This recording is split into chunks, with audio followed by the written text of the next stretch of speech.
Victoire 2-1 du Maroc, félicitations à tous les Marocains, incroyable. Est-ce que le Maroc est un favori de la Coupe du Monde? On va en parler, on va débriefer ce match, c'est parti!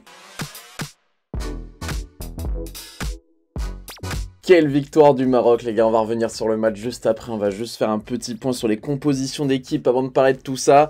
Alors, il y avait le retour de Bono dans les cages, côté droit Achraf Hakimi, le Parisien, dans l'axe Aguerd, Romain Saïs, une défense vraiment très solide.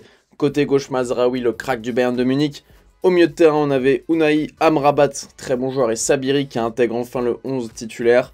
Ziyech, En-Nesyri et Boufal devant, voilà, très belle équipe du Maroc. Du côté du Canada, ça a fait un petit peu tourner avec un Alphonso Davies un peu plus haut. Ils étaient en 4-4-2, Buchanan sur le côté aussi et Borjan au cage. Donc voilà la famille, maintenant on va parler du match. Ça commence à la 4e minute avec ce but d'Hakim Ziyech, la famille, qui devient le buteur le plus rapide de l'histoire de la Coupe du Monde pour la sélection marocaine. Donc c'est un joli record. Le but, comment ça s'est passé? C'est Borjan, le gardien canadien, qui sort et qui rate totalement son contrôle. Ou une passe sur un contrôle, on ne sait pas trop ce qu'il a voulu faire. Ziyech, il est à 25 mètres, je dirais. Le gardien est en dehors de la surface, il le lobe tranquillement. Ziyech, on sait qu'il a un très bon pied gauche. Une qualité de pied voilà, qui n'est plus à démontrer. Donc le Maroc commence très bien ce match. Et moi, la famille, la qualification du Maroc, je l'avais vu dès le début. Je l'ai posé sur Betclic côté A3.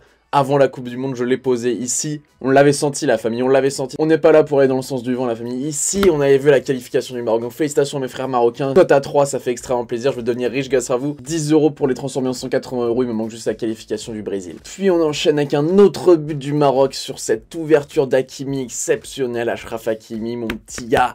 Je suis très dur avec Achraf Hakimi parce qu'au PSG il est pas très bon, mais là dans cette Coupe du Monde il me fait extrêmement plaisir. Je l'ai dit sur Twitter d'ailleurs, n'hésitez pas à aller me suivre sur Twitter. Hakimi qui t'envoie un amour de ballon, qui saute l'attaque canadienne, le milieu canadien, la défense canadienne.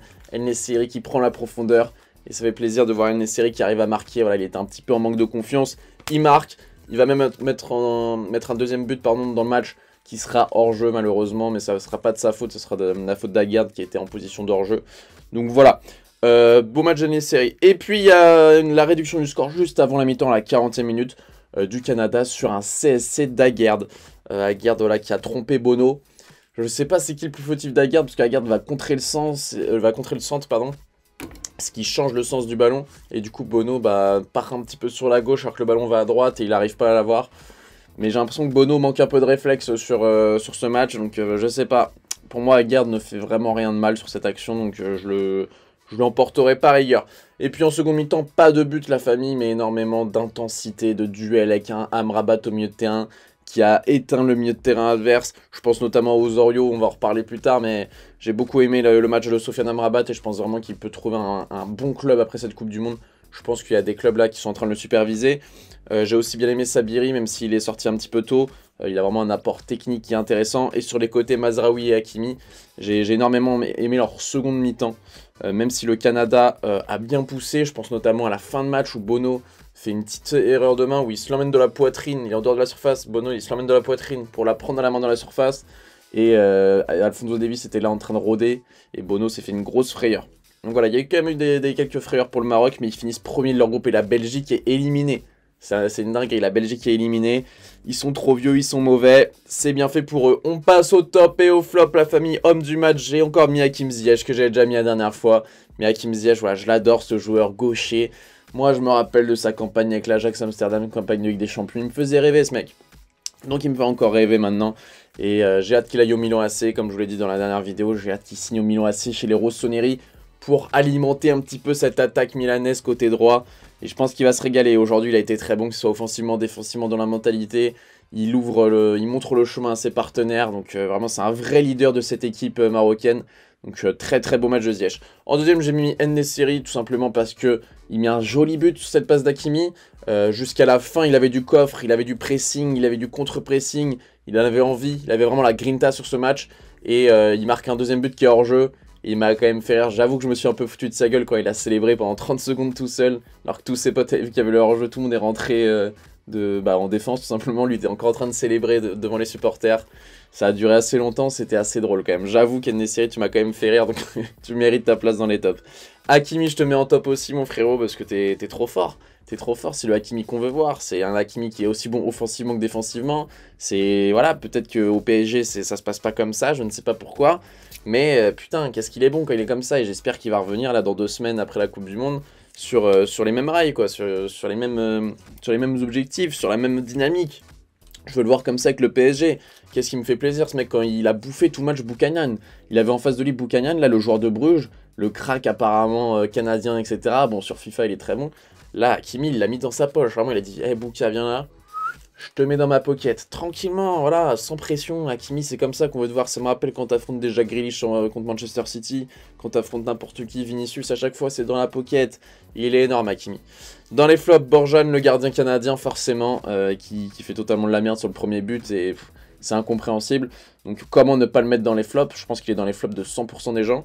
Osorio au milieu de terrain, qui s'est totalement fait bouffer par Amrabat. Vraiment, il a perdu un nombre de ballons et de duels aériens qui m'ont un petit peu choqué.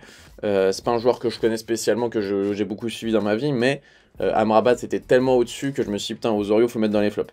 Et Buchanan, voilà, comme je viens de vous en parler pour Hakimi, qui n'a pas pu exister face à Achraf. Il était tout simplement trop fort pour lui. Achraf Hakimi était trop fort pour Buchanan. Voilà, Buchanan, le joueur de Bruges, il y a beaucoup de clubs apparemment qui le surveillent. Là, on a peut-être vu que face à un top défenseur, Achraf Hakimi, ouais, j'ai pas peur de le dire, top défenseur, peut-être qu'on voit que la marche est un petit peu trop haute. Donc voilà, la famille. J'espère que vous avez kiffé ce match. En tout cas, moi, j'ai énormément apprécié. La question maintenant qu'on peut se poser, c'est est-ce que le Maroc est un favori pour cette Coupe du Monde? Parce que, voilà, certes, le nom Maroc dans le football, c'est pas un nom qui a déjà gagné des Ligues des Coupes du Monde, etc. Mais là, force est de constater, la famille, que le Maroc, actuellement, si on parle vraiment français entre 4 yeux, là, juste vous et moi, le Maroc, actuellement, c'est dans les 3-4 meilleures équipes de cette Coupe du Monde. J'ai pas peur de le dire, j'ai vu les 3 matchs du Maroc, les 3 fois, ils ont été super bons.